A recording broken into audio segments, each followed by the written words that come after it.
My siblings got crores from Papa's wool while I got one. Now they're begging me to save them. 3 weeks after we buried our father, his lawyer announced something at the will reading that sent shivers up my spine. To Karen, I leave 3 crore rupees, the farmhouse in Korg, and 1/3 ownership of the company. Karen was my elder brother, so this made sense. To Priya, I leave 3 crore rupees, the commercial properties in Connaught Place, and 1/3 ownership of the company.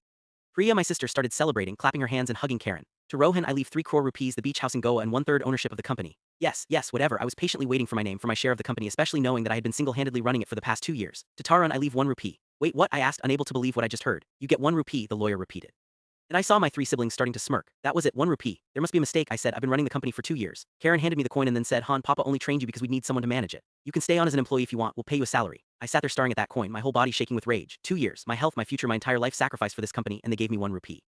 Karen pocketed his phone and turned to me. So Tara and Bai will need you to stay on and run things. Us owners can't do the day-to-day stuff. Priya nodded. We'll pay you a decent salary, maybe 7 lakh rupees a year. They were discussing my employment terms like I was a stranger walking in off the street for an interview. Rohan snapped his fingers at me. Actually, before we discuss that, be useful and get us some chai. We need to celebrate properly. That's when I understood. In their minds, I'd always been the help, the useful brother who handled the dirty work while they collected profits. I stood up and said firmly, I'm not your employee. Come on, don't be so sensitive. Priya interrupted. You still need a job and we need someone to run things. It works out perfectly. I looked at each of them, these strangers wearing familiar faces. You have no idea what you've inherited, do you? Papa was already struggling before he got sick. I'm the only reason this company still exists. Karen laughed. It's a construction company, not IIT entrance exam. I walked to the door, then turned back to give them a warning. Your first payroll is due in 3 days. Your biggest client requires daily progress reports I've been filing. Your foreman only stayed because of personal loyalty to me. You have 3 months before this all comes crashing down. Rohan called out, don't be ridiculous. We own this company now. Yes, I said.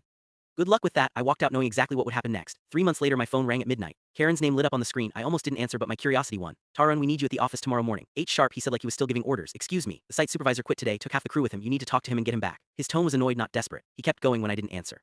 Also, 3 clients are creating problems about their contracts. You need to smooth that over and suppliers want cash up front now, which is ridiculous. He was literally giving me a to-do list, like I work for him. Karen, I don't work for you. Don't be childish, Taran. We're offering you a position. That's more than fair for someone with no ownership. I could hear Priya in the background. Tell him it's not negotiable. I don't care. I said I'm not coming back. Karen's voice sharpened. You have to.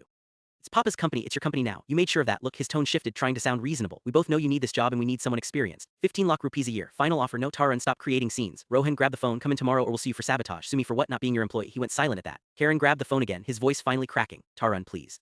We can't make payroll on Friday. The bank is calling in loans. Now the panic was finally creeping in. We were wrong. Okay, we convinced Papa you were too young for ownership. We met with the lawyer while Papa was confused from the chemotherapy. So this was the real truth. They had manipulated the will to cut me out, not expecting to lose everything in the end. We'll lose everything if this company goes under. Our flats, everything. Priya's voice no longer commanding. Taran, hum ek parivar hain, you haven't been my family since you asked me to fetch your chai, I said and hung up. They filed for insolvency a month later.